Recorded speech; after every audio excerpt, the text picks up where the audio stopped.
Достар, бүгін бізге ең оңай обед дайындаймыз. Осындай қабақ, тез пісетін, и болгарский перец, и лук.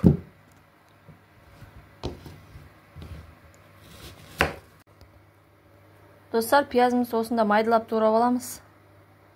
И зеленый перцімізді де, қабағымыз осы үлкендеу тұрған жоқ, бұл тез пісіп кетеді.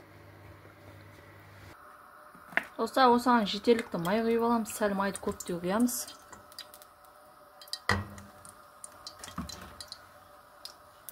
Пиязымыз бенен болгарский перцімізді саламыз.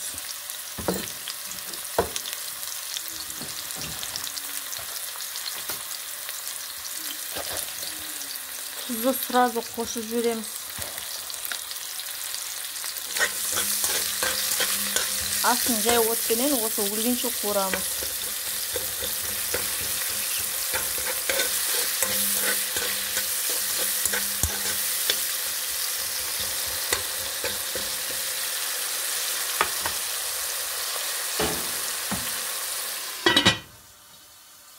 Аяғын түстіріп.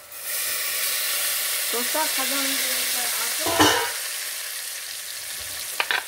Неміз дайын болып қалған уже. Соған томат саламыз, осында көптеу ет сала береміз. Томат өте дәмді болады, өткен бұған ет салған жоқ.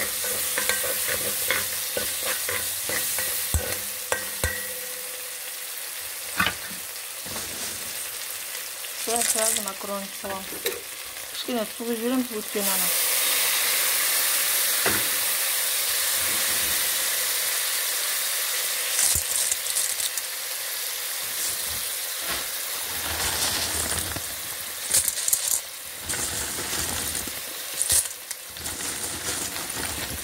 Макарон деген ісініп көбейіп кетеді, сосын азынтай саласыңдар. Мен 3 адамға пісіріп жатырмын қазір. Сосын қабағымыз үстіне салып жібереміз, өйткені езіліп кетеді ол. Сосын осында дәмдеушіден жапырақ салып жібересіңдер. Сосын крышкасын жауып қоясыңдар. Су құясыңдар осындай.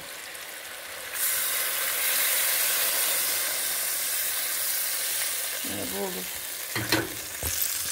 Суымызды осындай макарон батып тұру керек. Астын бетін жауып, астын жай қоясыңдар. 15 минутта дайын болатын тамақ, қыздар. Достар, макаронымыз жартылай пісіп қалған кезде осында жұмыртқа салып жібереміз. Ет жоқ қой енді ішінде. Ет жоқ болғаннан кейін жұмыртқа саламыз. Тез дайын болады, 15 минутта дайын болатын тамақ, қыздар, обедке. Срочно кеп не пісіремін деп ойламайсыңдар. Біздің үйде 3 адам. 3 адамға дайын болатын тамақ осы. Жартылай тамам пісті. Енді бетін бекітіп қоямыз.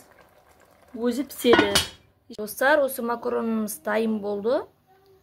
Ас болсын, көрдіңіздер ма? Майлы, езілмеген. Қабақтарды езілмеген. Ас болсын.